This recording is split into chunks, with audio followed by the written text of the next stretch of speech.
With good news for today from Baptist Press, I'm Brandon Porter. A Florida church is hoping some good can rise from the ashes of its ruined sanctuary, including mental health assistance for the community and even help for the woman who confessed to setting the building on fire.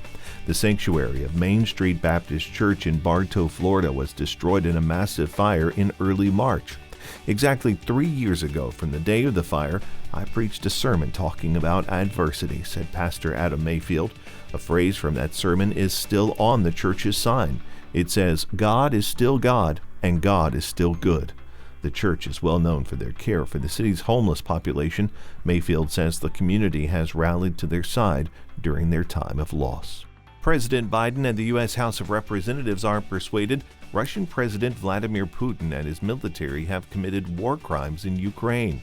If those assessments prove correct, justice requires accountability for the perpetrators, a Southern Baptist ethics leader said.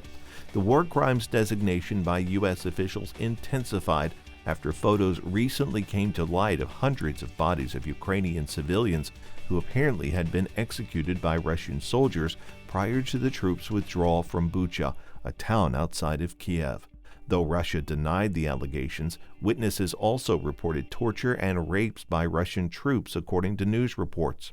If such an intentional violation of humanitarian laws occurred, it is the very definition of a war crime, said Brent Leatherwood, interim president of the Ethics and Religious Liberty Commission. The commanders, generals, and leaders who called for such actions to be taken need to be held accountable, Leatherwood said. Justice demands it. Good News for Today is made possible through our friends at the Voice of the Martyrs, a nonprofit organization that serves persecuted Christians around the world. Founded in 1967 by Richard and Sabina Wurmbrand, VOM is dedicated to inspiring believers to deepen their commitment to Christ and to fulfill His Great Commission, no matter the cost. Find out more and sign up for their free monthly magazine at vom.org/good news. In a first-person piece on Baptist Press, Texas Pastor Jared Wellman calls on churches to reconsider how they define or measure success. Wellman writes, "The Great Commission says nothing about church size or about how many people are in a room for an hour on Sunday morning. Instead, the Great Commission has to do with making disciples."